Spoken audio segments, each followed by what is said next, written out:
Okay. This might be good though. Well, I don't know what's in there. Is it just a shipwreck with drowns on it? I don't know. We can get that iron though. Let's do that first, I guess. Oh god, I'm cutting trees, you're right.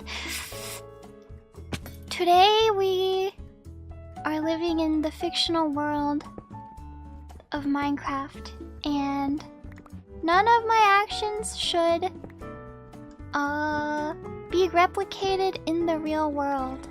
There you go. Is that a good enough of a disclaimer? Oh, is that a good enough of a disclaimer? Ouch! Wait, I'm about to die! Wait, this is bad. Wait, I can't die. What? How?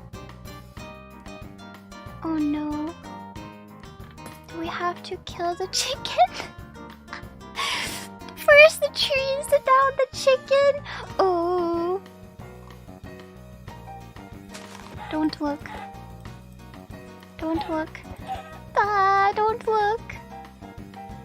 Oh. Don't look. Ah, there's a baby too. That's so sad. This is the worst part of Minecraft. I promise I'm a good Mother Nature and I would never eat a rabbit or a salmon.